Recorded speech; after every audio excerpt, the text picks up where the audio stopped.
Today we're going to look at how to use the Hanna nitrate checker for marine life. You'll notice that these are specified for saltwater or aquarium use. We're going to try and see if we can use them to measure rivers accurately. First thing that you'll notice when you open the box is that it has a little hazard warning on it. So that means you need to be cautious about where you dispose of your reagents when you finish with them. You also want to make sure that you're wearing gloves and consider wearing safety glasses that we've provided you with in the kits. First thing to do when you use the Hanna checker, make sure you've got a battery in there. There should be a battery provided in the box. You'll need a tiny screwdriver to open the bottom, ping it out, insert the battery, screw it back up again. I'd recommend doing that at home before you go out into the field, checking that your checker turns on. First thing you want to do is zero your checker to take into account any colour in the water itself.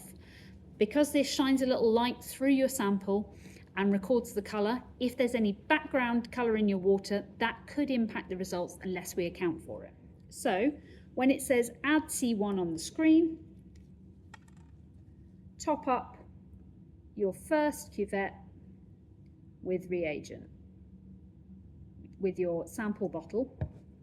You could do this with a syringe if it's provided, or however your normal protocol is for filling these little cuvettes with your standard volunteer monitoring kit. I'm happy to pour because I do lots of pouring in the lab, but whatever you're most comfortable with. Screw the cap on and wipe down the outside of that cuvette, making sure you don't get any finger marks on it when you put it into the Hanna checker. Pop the top, pop your sample in there, close the lid, hit the button. While that's doing its thing, you can prepare your next sample. Again, pour in your river water or your sample, fill it to the line. Again, could be easier using a syringe or a pipette, whatever you normally do for your volunteer protocol. Next thing you want to do is get one of these reagent packets out of the box. You'll notice that they've got this danger symbol on the side, so that means you do need to take care where you dispose of this sample when you're finished with it. Open the top of the reagent packet. If you've got some little scissors, that can make it a lot easier. I usually just rip along the dotted line. You can see those scissor marks which show you where you can rip. And if you can get that rip in the right place, then you can turn that into a nice little funnel. Open out your reagent packet, being really careful, especially if it's windy. You don't want to spray this in the environment or inhale it everywhere.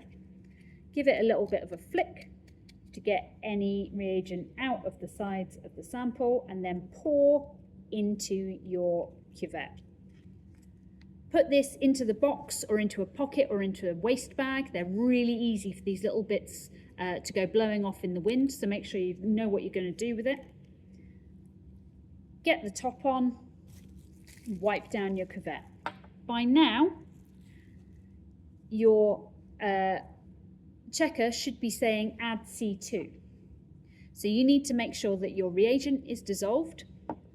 Start a timer for 2 minutes, either on your watch or your phone, or you can count in your head, and shake to dissolve that reagent for 2 minutes. And because I'm doing a video, here's one I prepared earlier. Take out my 0 sample, so that was the one with no reagent in, and replace with the one with reagent in. Make sure it's clean down the sides. I'm holding it by the cap or the bottom, so I'm not getting fingerprints on the side of the cuvette. Pop the cap on, hold down the button on the front. This starts a timer for 7 minutes. You can use that 7 minutes to go off, do your other